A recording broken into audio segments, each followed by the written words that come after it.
All right, so welcome to the particle dish lab. So a couple of things before we start. You should have your lab ready to go, and you should have a periodic table ready at the handy, because we're gonna need that. And then this is an important key.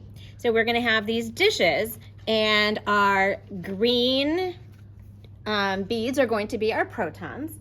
Our yellow are going to be our neutrons. So like in this example right here, so we have red electrons, green protons, and we have yellow neutrons. So the number of protons is going to tell us the atomic number, which we can find on the periodic table, right? So carbon would have 6 green beads with 6 protons. So if we're gonna get started, I'm gonna give you an example of an atom. Okay, so for an atom, that means that the protons and the electrons are equal to each other. So over here, I see that I have 19 greens. So that means I have 19 protons. So 19 positive protons. So that means my atomic number is going to be 19. Now I also see that I have 19 red ones. That's going to be our electrons. So that means I have 19 electrons. But I can't forget those little neutrons, our little yellow ones. So our neutrons are going to be 18. There's 18 yellow dots in here. So I have 18 neutrons. So I am going to grab my periodic table, and I'm going to find 19 because that's going to be the number of protons. So that's right over here. So that's the symbol K, potassium. So I'm going to write a K for my symbol. Now down here at the bottom, that's where I put my atomic number, 19. At the top, I'm going to add these two numbers, right? Your greens and the yellows are going to add up to your atomic mass, and that's going to be 37, right? 19 plus 18. And now there's no charge because I have equal positives and negatives. So that's why this is an atom of potassium 37. So now let's take a look at one where it's an ion. So here we have an ion of a different element. So I'm going to count the number of greens, and in this case, I have 20 green ones. So that means I have 20 positive protons. Now let's look at those yellow ones. I'm going to count all of those. I see 20 yellow ones, 20 neutrons. And now I got to look at those electrons, and I count those, and I have 18 of those. So now I have 18 electrons. So then the atomic number comes from the number of green ones, the protons. So I'm going to find 20 on my periodic table right there, and it's calcium. So I'm going to write the symbol calcium. Down here at the lower left, that is going to be where that 20 goes. That's where our protons, atomic number. I'm going to add those two numbers because that gives us our mass, 20 and 20. So that's going to be 40. But now over here, this is where the charge is going to go, because again, this is an ion where the protons that are positive do not equal the electrons that are negative. So I have 18 negatives and 20 positives. I have 2 more positives. So that's a plus 2. It means it lost 2 electrons.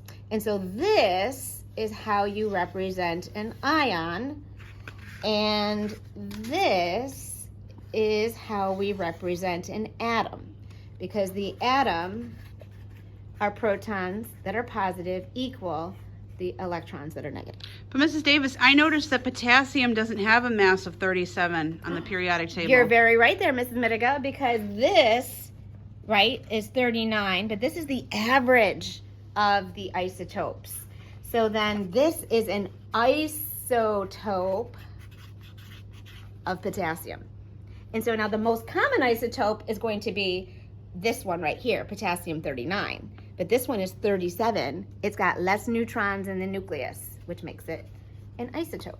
So let's take a look at these dishes that we have prepared for you, and let's go through, and we're going to see how many positives and negatives we have in each one. All right, so starting with 1.